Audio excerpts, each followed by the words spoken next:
తెలంగాణలో అయితే కాంగ్రెస్ పార్టీ అధికారంలోకి వచ్చాక అసెంబ్లీలో అట్లాగే ఇప్పుడు ప్రస్తుతం లోక్సభ ఎన్నికలకు సంబంధించి అత్యధిక స్థానాలు గెలుచుకోవాలని చెప్పి టార్గెట్ పెట్టుకుంది. దాదాపు 12 స్థానాలు అయితే ఖచ్చితంగా గెలవాలంటూ కూడా దానికి తగ్గట్టుగానే అడుగులు వేస్తుంది. ఇంకా పూర్తిగా అభ్యర్థులను ప్రకటించినప్పటికీ కాంగ్రెస్ వ్యూహకర్త సునీల్ కనుగోలు ఒక ఐవీఆర్ఎస్ అట్లా ఫ్లాష్ సర్వే చేసినట్టుగా తెలుస్తుంది మనకి. వాళ్ళ అంతర్గత సర్వే ప్రకారం కూడా కాంగ్రెస్ పార్టీ 12 స్థానాలు గెలుచుకుంటుందని, బీజేపీ అయితే సికింద్రాబాదు, నిజామాబాద్, ఆదిలాబాద్ ఈ మూడే గెలుచుకుంటుందని, కరీంనగర్ హోరాహోరీ ఉండబోతోందని, పాత బస్తీ హైదరాబాద్ అయితే ఒక్క స్థానం అని చెప్పి వాళ్ళకు అంచనాకు వచ్చినట్టుగా తెలుస్తుంది.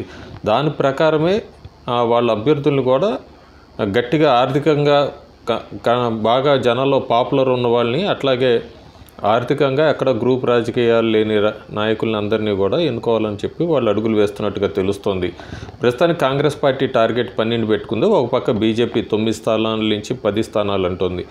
చూడాలి ఏ పార్టీకి ఎన్ని స్థానాలు వస్తాయనేది అయితే మాత్రం మన ఎలక్షన్ల దాకా వేచి చూడాలి. ప్రస్తుతం లోక్సభ ఎన్నికలకు సంబంధించి అయితే బీజేపీకి కాంగ్రెస్కి మధ్య హోరాహోరీ పోటీ ఉండబోతోంది. Thank you.